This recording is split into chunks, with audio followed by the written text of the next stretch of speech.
Hi, Michael. You have to bear with me here because we talked on the phone, but I haven't done this myself, but I do know it's possible. Let's just figure out how. So you'd open up your index page. Now the full screen slider, let's actually just preview this page first so I can take a look and see what we're doing here. What we want to do here is what you're saying is you want to take this slider here, put it into a section and have text beside it, right? All right, let's see how that's going to work. So the first thing we need to do is this here. We need to go down and find our full screen slider, and we're going to have to do this in code. There it is. You see this div class full screen slider right here? Okay, so here's what we're going to have to do. I'll put some code in here, and then you're going to have to copy it into the ticket. So we're going to have to do a div. I'm going to put this on pause while I write out the code.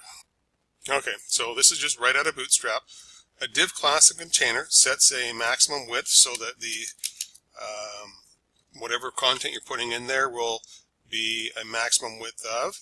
You see this? All this is within a container, maximum width of 1170 pixels plus 15 pixels of padding.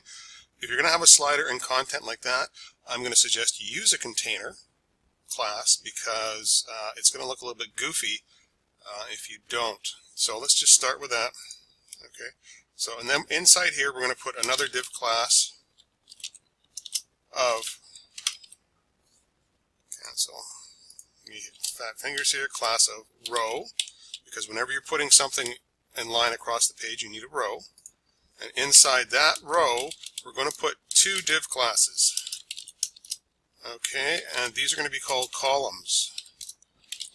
And let's do the left column. Let's do the column for the slider. Now, we're basing this on the Bootstrap 12 column system. Okay, so we're going to do a column. We're going to use small because we want to do 2 columns down on until the tablet portrait, then stack on phones. And we're going to call this 8. Okay, and this other column right beside it, we're going to call a column of 4 because 8 and 4 equals 12.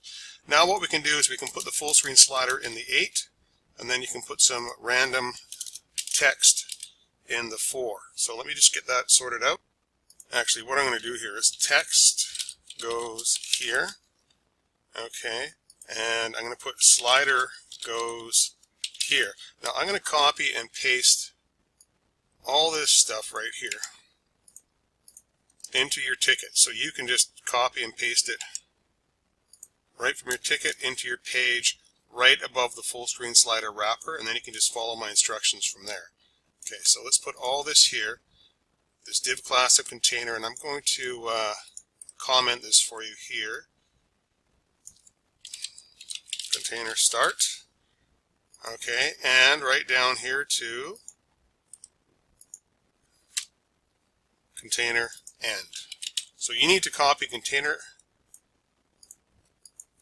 start to end from my ticket right above this div class full screen slider wrapper, which is about line 500 or something like that for you. I'll go paste that in the ticket right now. Alright, now here's where the work comes in for you. You need to go, once you've copied and pasted that, you need to click on this div, right on the, double click on the word div or the where it says full screen slider wrapper down here in the quick tag selector. Click this right here so it's selected, and Control X on the keyboard or cut. Move up right where it says slider goes here, click on that and paste. When I say click on here, I'm clicking over here in the blue, or you can scrub right over it like this and paste. And let's just save and preview and just see how much of a mess I made. How about that? No mess at all. See, text goes here. There's your full screen slider right there. Okay, so that's how you can put the slider in one section and have text in the other. Now what you can do is you can adjust. You could make this a column small 3 if you wanted. We're going to scroll all the way up to the top of our slider and make this a 9. It doesn't matter what 2 numbers you use as long as they add up to 12. So 9 and 3 would work just fine. Watch what happens when we change those numbers around. Refresh. Bang. The slider is a little bit wider and the text goes here. Now that's off to the right. It has a little bit less room and the slider a little bit more room. Okay. Now if you want this still to be full screen but text over here, now watch this. See where it says container? Now you can remove it. And hit the refresh, and there you go. Now the slider goes as far across as it can, and the text takes up whatever room is left over, and it's going to be full page. Now you said media. You had a question about media? You want to know, these are the media, social media links, I believe, right? How do you change what shows up there? Font Awesome. I'm going to send you a link to that in a nutshell. It's in your library, in your shared, and in your social icons. Switch it over to Code View, and then you can see the link to the different icons right here, and these are the actual Font Awesome icons. Right? If you don't want them, just select everything on the page and delete it, and they're gone. And if you want to change them, I'm going to send you a link to the Font Awesome tutorial showing you how to change the Font Awesome icons in more detail, where to go, that sort of thing. That way I don't have to redo a video I've already done for the system.